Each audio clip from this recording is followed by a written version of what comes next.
Friends బాగున్నారా? మీరంతా బాగుండాలని కోరుకుంటున్నాను. ఈ రోజు మన ఛానల్లో కందిపప్పు చారు కాస్తాను. ఒక గ్లాస్ నిండా కందిపప్పు తీసుకుంటున్నాము. ఎలా చేయాలో చూపిస్తాము. ఈ వీడియో చివరి వరకు చూడండి, మధ్యలో ఆపకండి. ముందుగా కందిపప్పు తీసుకున్నాం కదా, ఇది శుభ్రంగా కడిగేసుకోవాలి.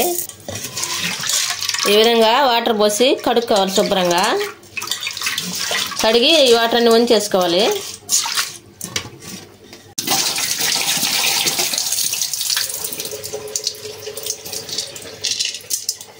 ఈ విధంగా కడిగిన తర్వాత దీంట్లో ఆయిల్ వేసుకోవాలి.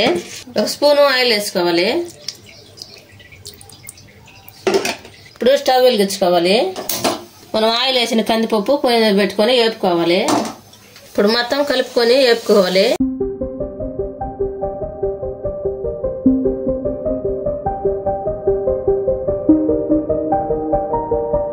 ఈ విధంగా వేపుకోవాలి. ఈ విధంగా వేపామంటే పచ్చి వాసన లేకుండా ఉంటుంది. కందిపప్పు బాగా వేగిన తర్వాత వాటర్ పోసుకోవాలి.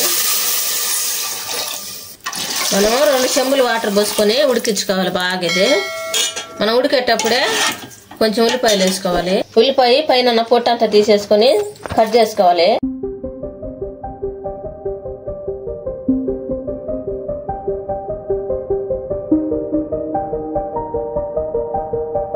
ఈ విధంగా కట్ చేసుకుని వేసుకోవాలి. కొంచెం కరివేపాకు వేసుకోవాలి. పచ్చి కరివేపాకు మొత్తం కలుపుకోవాలి.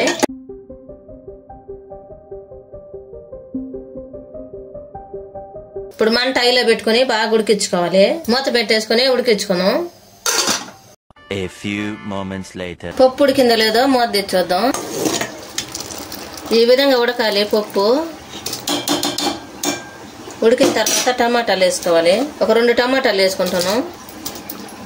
తర్వాత చింతపండు పులుసు తీసుకుంటాను.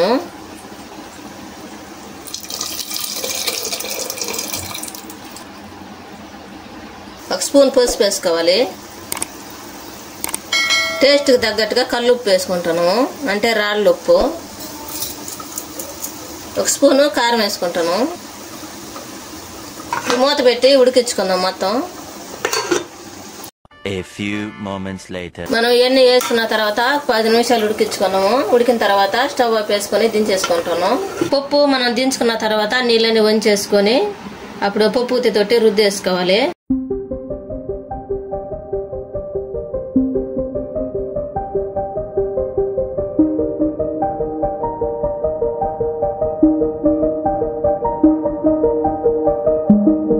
రుద్దిన తర్వాత నీళ్ళు వంచాం కదా, ఆ నీళ్ళు మళ్ళా పోసాము. ఈ విధంగా ఇప్పుడు దీనికి మనం తాలింపు పెట్టుకున్నాం. ముందుగా స్టవ్ వెలిగించుకోవాలి. తర్వాత ఒక పెద్ద గిన్నె పెట్టుకోవాలి. బాగా వేడైన తర్వాత ఆయిల్ వేసుకోవాలి. ఆయిల్ బాగా వేడైన తర్వాత ఉల్లిపాయలు వేసుకోవాలి.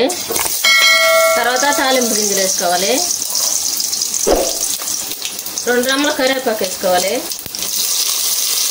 1 స్పూను జీలకర్ర వేసుకోవాలి. 4 తెల్లపాయలు నలగొట్టేసుకోవాలి.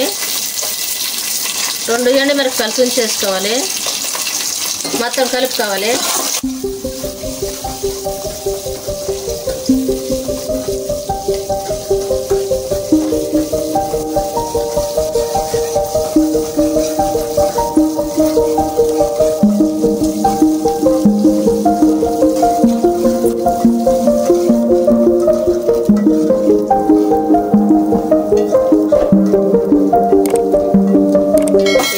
గోల్డ్ కలర్ వచ్చిందా చేసుకోవాలి.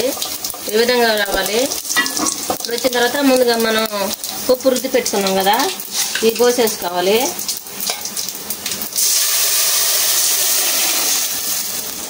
తర్వాత మనం సరిపోయిన వాటర్ పోసుకోవాలి.